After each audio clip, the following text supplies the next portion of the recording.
Bueno, tanto por aquellos que están confinados como porque me lo habéis pedido algunos, voy a resumir el último de los sistemas económicos que hemos estudiado, que serían los sistemas económicos socialistas, y a realizar una comparativa entre el sistema capitalista, el mixto y el socialista, entre los tres sistemas económicos que hemos estudiado, y que, como sabéis, constituye uno de los puntos fuertes, uno de los puntos más importantes de este tema, ¿no?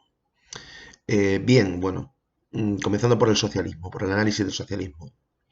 A ver, cuando surge el socialismo como una idea, como un proyecto, lo que pretendían, lo que pretendían los defensores de este nuevo modelo, era alcanzar un sistema económico y una sociedad mejor, superior a la del capitalismo que se había implantado, digamos, plenamente durante el siglo XIX.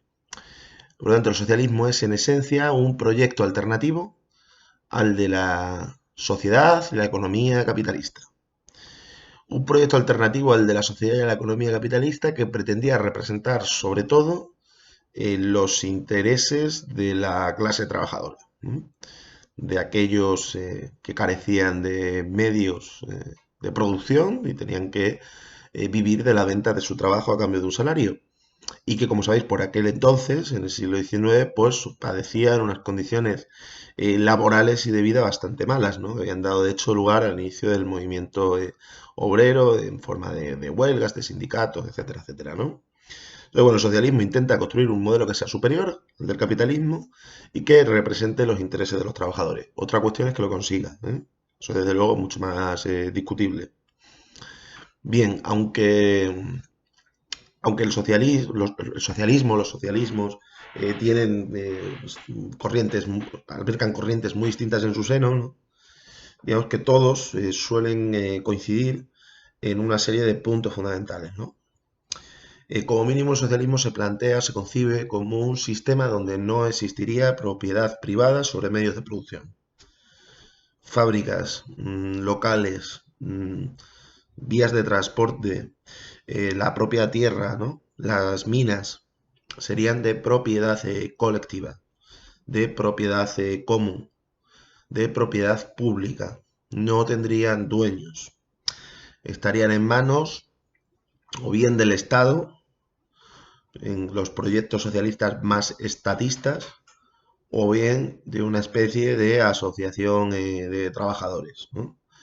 Pero en cualquier caso no carecerían de dueños, ¿no? Es una sociedad en la que se ha eliminado, se ha abolido la propiedad privada. El objetivo de esa abolición de la propiedad privada y de la organización de la economía a través de la posesión común colectiva de los medios de producción de riqueza, ¿vale? Sería el de intentar alcanzar una sociedad sin clases, ¿m?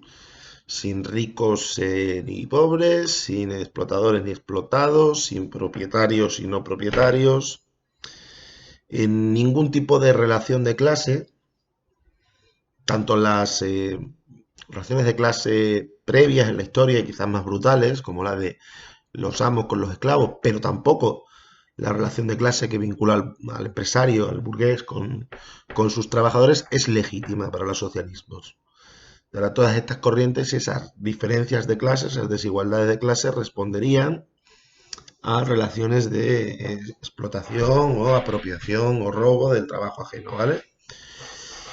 Bien, eh, tanto la abolición de esta propiedad privada como el alcanzar esa sociedad sin clases acabarían derivando con el paso del tiempo, según los defensores del socialismo, en un mundo en el que cada cual aportara lo que supiera o lo que pudiera, en el que todo el mundo trabajara, ¿no? Y recibiera lo que necesitara, ¿no? La célebre frase de a cada cual según su capacidad, cada cual según su necesidad, ¿no? Cada cual aporta lo que pueda a la sociedad y recibe lo que necesita, ¿no? Ese es un poco el horizonte, la aspiración última que están imaginando, que están pensando los socialistas. Yendo a las preguntas clásicas, típicas, ¿no? Que le hemos hecho al resto de los sistemas económicos, empezando por aquella de para qué se produce, cuál sería el objetivo de la producción del socialismo, comentar que desaparecería el móvil, el motor de los beneficios empresariales como el mecanismo que activa la producción y la economía en general. Es decir, respondiendo al para qué se producen las sociedades socialistas, tendríamos que decir que se produce para satisfacer necesidades. En la rentabilidad, el criterio de la rentabilidad pierde efectividad según estos modelos. Perdería efectividad porque la economía se organizaría de acuerdo a un plan elaborado cada año o cada ciertos años, donde al menos los aspectos generales de la actividad económica quedarían establecidos. En ese plan se tendrían en cuenta los recursos de los que se dispone, humanos, naturales, la tecnología, y de acuerdo con esos recursos, pues se decidiría a grosso modo, en líneas generales, qué es lo que se va a producir, ¿no? Y cómo se va a distribuir. Con independencia que luego puede haber modificaciones y evidentemente hay un margen para la iniciativa individual. Pero al menos grosso modo sería ese plan y no el criterio de los beneficios o de la rentabilidad el que decidiría si vamos a hacer patatas o jerseys o en qué cantidad o en qué medida, ¿vale? ¿Para qué se produce? Pues no se produce para obtener ganancias, para obtener beneficios privados, sino se produce para satisfacer necesidades, ¿no? ¿Qué se produce, por lo tanto? Se producen bienes dotados básicamente de valor de uso, de una utilidad. Ahí surgiría la pregunta de si se eliminaría o no el dinero en este tipo de sociedades. En la práctica, cuando se han intentado implantar, no se ha eliminado el dinero, pero sí se ha reducido buena parte de sus funciones, ¿no? El dinero quedó prácticamente limitado al comercio con el exterior, con países que tenían otro sistema, o en el consumo individual que hiciera cada ciudadano con su salario, ¿no? Pero en el resto de fases por las que pasa la producción, bueno, pues el mecanismo de intercambio mercantil, intercambio por dinero, digamos no, digamos que desaparecía, ¿no? Por ejemplo, en Unión Soviética, que tuvo este modelo, tú si vas al mercado a comprarte un objeto de consumo individual, sí que lo pagabas, pero todo lo que tenía que ver con la producción de ese bien, al estar todo bajo propiedad pública, pues se realizaba sin que intervinieran necesariamente al menos relaciones de compra-venta, ¿no? Mediante el dinero. ¿Mm? Vale. ¿Para qué se produce? Recordad que para satisfacer necesidades. ¿Cómo se organizaría la producción? En base a la propiedad pública y de acuerdo con un plan. Y en cuanto a cómo se distribuiría la riqueza, esta se supone que se distribuiría de una forma igualitaria o relativamente igualitaria que no diera lugar a la presencia, a la existencia de clases sociales diferenciadas, pues por su nivel de riqueza, por su dinero, por su papel en la producción o por cualquier otra cuestión, ¿no? Una sociedad sin clases. En la práctica, los modelos socialistas implantaron algunos de estos rasgos y otros, pues no del todo, ¿no? Por ejemplo, no fueron sociedades plenamente igualitarias. A lo largo del siglo XX hubo varios intentos de llevar a cabo este sistema. En Rusia el primero, con la revolución de 1917, pero también en China o en Cuba, y digamos que llegaron a desarrollar algunos de los rasgos, de las características de este nuevo modelo económico, imaginado, pensado primero en las cabezas durante el 19 y otros no. Su balance presenta algunos logros en cuanto a desarrollo de las fuerzas productivas en estos países y de acceso, digamos, a determinados niveles de bienestar en algunos terrenos, de educación o de salud o de vivienda, ¿no? O eliminación del desempleo, por ejemplo, y también presentaron algunos déficits, algunos problemas importantes, ¿no? Sobre todo en sus etapas finales, ¿no? Problemas de desabastecimiento de determinados productos, de ineficiencia, ligadas a una planificación que no se terminaba de aplicar de manera correcta o plenamente eficiente, en fin. Además, como digo, no llegaron a constituir modelos similares a los que se había, modelos socialistas similares a los que se habían pensado con anterioridad, ¿no? Por ejemplo, a nivel político fueron sociedades con un pozo autoritario muy fuerte, ¿no? Y donde había una serie de niveles de corrupción, ¿no? Que daban lugar a que los dirigentes, pues sí, tuvieran un nivel de vida algo superior al del resto de la sociedad, sin que eso quite que se tratara, en todo caso, de países bastante igualitarios, ¿no? Comparado al menos con determinadas realidades que nos podemos encontrar en el mundo capitalista. Bien, visto esto, vamos a realizar un repaso somero, una comparación entre los tres sistemas económicos que hemos estudiado en clase. En un sistema capitalista puro, lo que se produce por intentar obtener un beneficio empresarial, ¿no? Solo se llevan aquellas actividades económicas que se espera que sean rentables. Como sabéis, en los sistemas mixtos, que intentan corregir algunos de los problemas vinculados al funcionamiento del capitalismo, ¿vale? Junto a la producción en base a empresas que buscan rentabilidad, hay también servicios públicos que no están mercantilizados. Por ejemplo, la educación o la sanidad. La actividad que yo estoy haciendo ahora mismo con vosotros no encajaría dentro de ese modelo, digamos, que tiene como fin la obtención de beneficios, ¿no? La rentabilidad, ¿vale? En los sistemas socialistas, esta pérdida de importancia del criterio de la rentabilidad es aún mayor y, en fin, se supone que todo lo que se va a producir va a tener como fin simplemente el de satisfacer el máximo número de necesidades posibles dentro de una sociedad, ¿no? Por lo tanto, repasemos. En el capitalismo puro, todo se convierte en una mercancía, todo tiene como fin, toda actividad tiene como fin la de sacar ganancias. Si no se le saca ganancias, no se lleva a cabo. En un sistema mixto hay ciertas actividades, sobre todo en el ámbito de la sanidad, de la educación, de bienes que se consideran básicos, que pierden su carácter de mercancías, ¿no?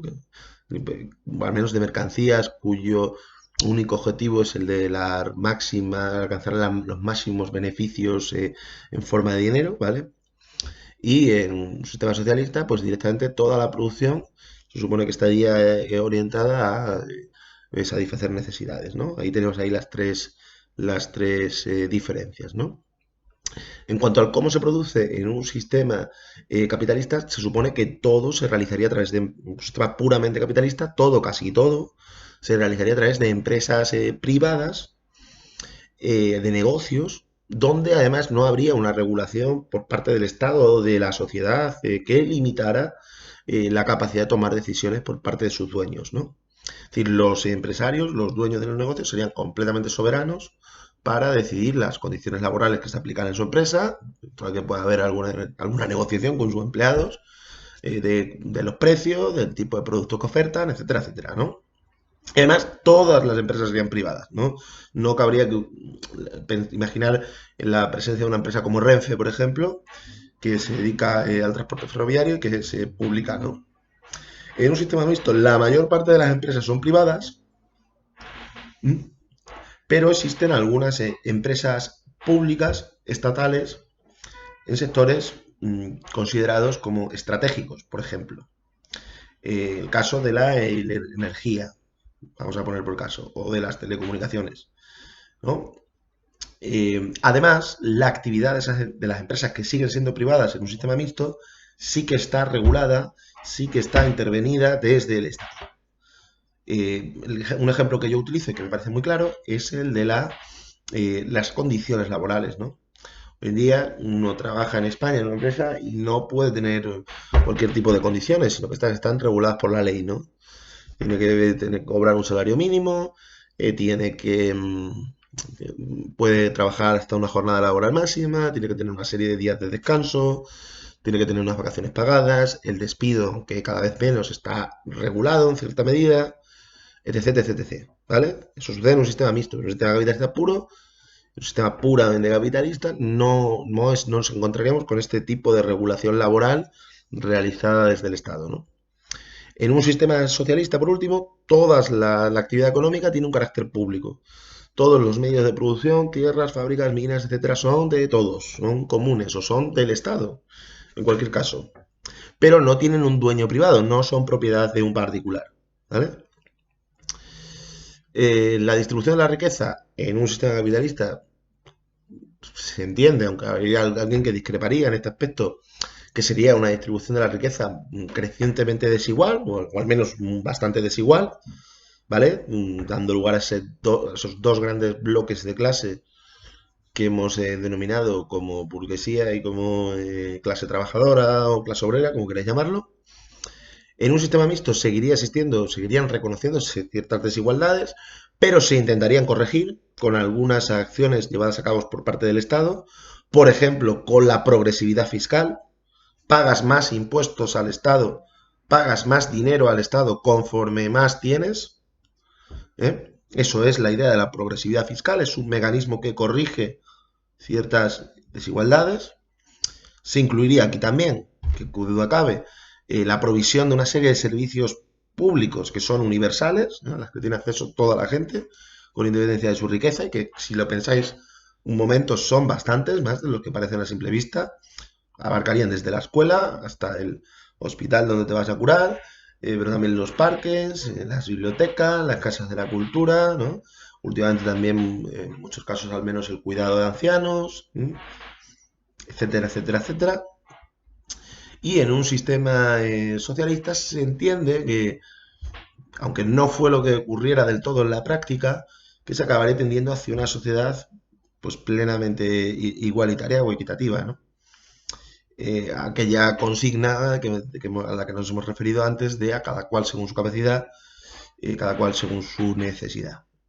Bueno, la verdad es que me ha quedado un vídeo bastante breve, apenas 17 minutos.